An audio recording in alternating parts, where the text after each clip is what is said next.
Let me ask you something that feels almost illegal to ask. When did feminism stop being about equality? Not in a dramatic way, not in a conspiracy way, not in a screaming on X kind of way. Because here is what I've noticed. Most women today support equality. I mean, that's an obvious.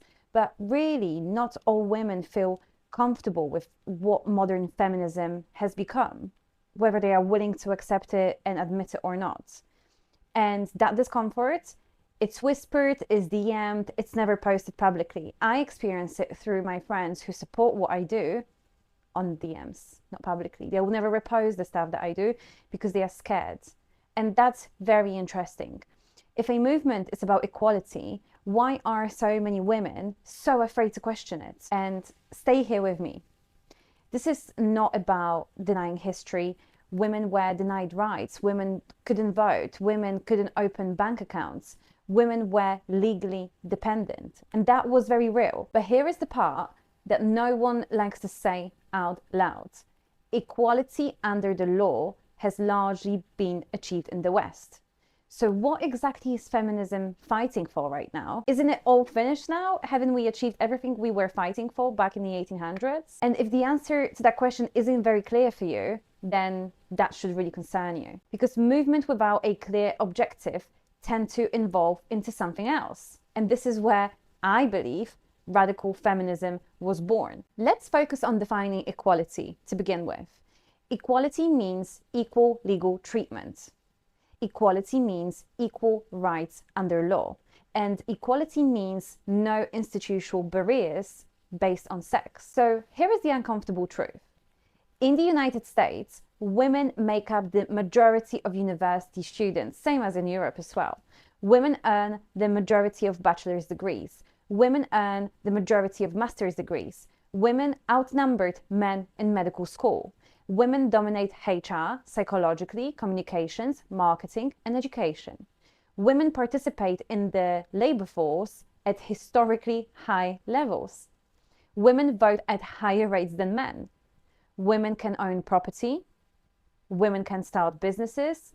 They can lead companies. They can run for office, open bank accounts, file for divorce, and retain custody. So if equality under law was the mission, that mission has been fulfilled already. When a movement achieves its original goal, it either dissolves or it expands its definition of injustice. Which one really happens, do you think? And before you emotionally react, I want you to ask yourself something very calmly. If tomorrow feminism declared victory and said legal equality is achieved, would it still exist? Or has it become something else? Because this is really where the shift happens. This is the turning point. Early feminism said, we want equal opportunity. Modern feminism often says, we want equal representation. That sounds familiar, but really is not. Equal opportunity means remove barriers. Equal representation means engineer outcomes. And this is exactly where it gets extremely controversial. If men dominate construction, oil rigs, sanitation, or high fatality industries, no one screams patriarchy. But if men dominate tech CEOs or finance, suddenly it's systematic oppression. Why is representation only a problem at the top? Because modern feminism shifted from equality to hierarchy, reversal anxiety. That is not about rights, that is a power distribution. And power is not the same thing as equality. Here is a statistic that I keep repeating over and over again, but it just never trends online. Over 90% of workplace fatalities are men. Men dominate industries like mining, military deaths, logging, suicide rates, homelessness, incarceration. If society were a perfectly functioning patriarchy designed for male comfort, would men be overwhelmingly dying in dangerous jobs? Would men be falling behind in education? Would boys now underperform girls academically across multiple Western countries? That doesn't fit the narrative. And when reality doesn't fit the narrative, one of two things happens. Either the narrative evolves or the data gets ignored. And this is exactly what I think is happening with modern feminism. Let's talk about the wage gap, a conversation that nobody is really ever finishing with facts and data. The famous statistics claim women earn roughly 80 cents to the dollar compared to men, but that's aggregate median earnings. I've said this over and over again. When you control for factors like hours worked, occupation, risk, years in workforce, career interruptions, industry choice, that gap shrinks dramatically. Does discrimination exist? Yes, it does. Is the discrimination the sole driver of income difference? No, it is not. And here is the uncomfortable part no one was willing to accept, or at least the feminists are not willing to accept. Men disproportionately choose higher risk careers, longer hours, geographically mobile roles, commission-based structures. Women disproportionately choose flexible roles, stable hours, lower fatality industries, and caregiving fields. When choices differ, outcomes differ. Equality of opportunity does not guarantee equality of results, and pretending it should is just simply intellectually dishonest. I know what some of you are thinking. Are you blaming women? Obviously not. I'm a woman. I am saying something much, much scarier to me personally. We are not as oppressed as we were told we were. And that's really destabilizing to hear for some of you. Because if oppression is not the central force that is shaping your life, then your choices matter more. And responsibility is heavier than victimhood. Most of you just want to be victims and you don't want to be responsible for your choices. And that is really not an attack on my part. It's an empowerment in its most uncomfortable form, created by radical feminism. Great. Let's get deeper now. If I haven't pissed off enough people, I would like to piss off some more of you. Let's now talk about something that should really trigger the emergency level activism, but it hasn't. Boys are falling behind. Across the United States, women now make up roughly 59 to 60% of college students. In some countries, it's even higher. Women are earning the majority of degrees, bachelor's, master's, even doctoral in many disciplines. In high schools, girls outperform boys in GPA averages, girls are less likely to be suspended, boys are more likely to drop out, men now make up a shrinking minority of university graduates. Now, here is the part that should really interest you. If feminism were still purely about equality, there would be more urgency about male educational decline, since it's equality, but there just simply isn't. Why? Because the narrative framework is still built around female disadvantage and the victimhood. And when data flips, the ideology doesn't flip with it. Instead, it just goes silent and it chooses not to finish some conversations. And that's not equality, that's selective activism, my friends. If equality is the mission, you advocate for fairness regardless of who is struggling, isn't it? But when the movement remains focused on women, even in domains where women now actually outperform men, something has changed. It stopped being about balance. It became about alignment with identity. And that is a true shift. That is not inequality. I know what your next argument is going to be. It's going to be that men had power for centuries. And I would really like you to stop at that, because if the goal was correction, and the correction has happened in certain domains, if not most of them, at what point does correction become overcorrection? And at what point does no one want to say that out loud? And I really need you to still stay here with me, because this gets far more uncomfortable for most of you. Let's now talk about something that feels empowering, but it really isn't. Corporate feminism. Break the glass ceiling, boss babe, lean in, have it all. It sounds really powerful, and I've been there, I've tried that. But here is what quietly happens. The focus shifted from rights to career positioning as identity. And if you think about it, it is really interesting. Early feminism wanted access to work, legal independence, and protection under law. Modern feminism often centers around executive positions, board representation, CEO quotas, symbolic leadership seats. Thus, putting more women in Fortune 500 boardrooms improve the life of the average woman overall? Or does it improve the status of a small elite class? Equality became an aspirational hierarchy climbing. And that's not inherently wrong, but it is really not the same as liberation. If anything, it redefines success in purely economic terms. And here is the controversial part about it. When did working 70 hours weeks for multinational corporations become feminist empowerment?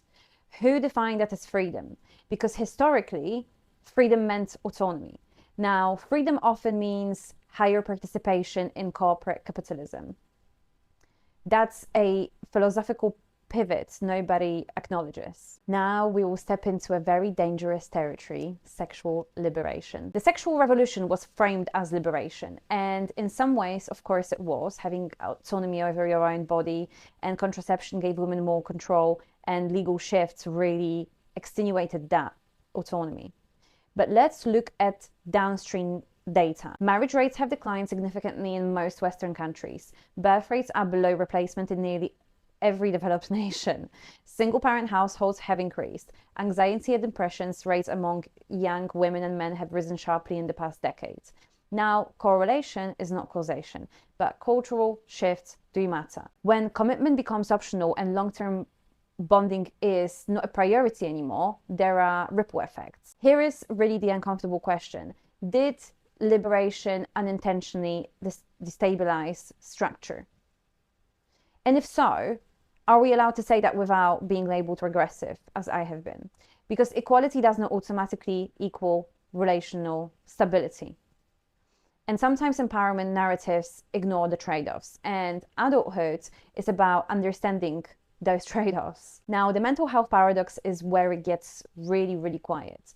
Women today have more legal rights than ever, more educational access than ever, more workforce access than ever, and more autonomy than ever before. And yet anxiety, depression, and loneliness statistics have really not declined. In some demographics, they have rapidly increased. Now, I am not blaming feminism for mental health. That would be too simplistic to look at from that perspective. But I am asking something far, far deeper. If empowerment were solely about external access and institutional participation, why hasn't internal well-being dramatically improved?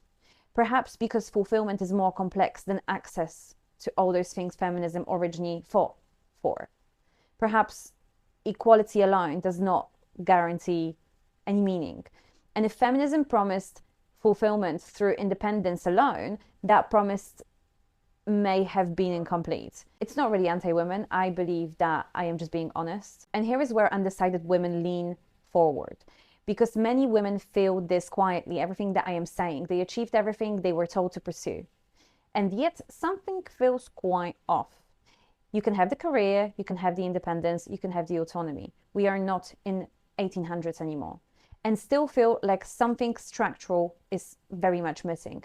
And that's not weakness, that is being human. And this is why I am here. I am trying to help those who are on the fence.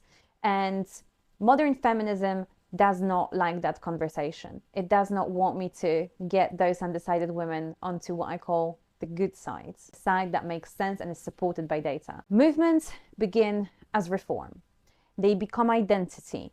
And once they become identity, criticism feels like a personal attack. That's when the evolution stops. If questioning feminism automatically makes you anti-women, the movement has become inseparable from female identity itself. And that's dangerous because women are not an ideology. Women are individuals. Equality movements should allow questioning. And when they don't, they become rigid belief systems and they become radical. And rigid belief systems do not age well.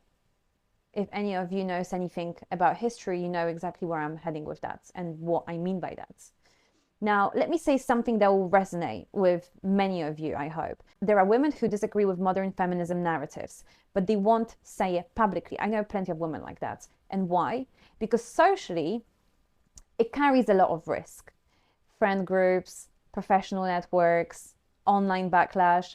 So they whisper it into my DMs. But they won't even like my videos, which is fine. But they send private messages and they say, "You are right," very quietly, which is interesting. If a movement is universally empowering, why are dissenting women so afraid?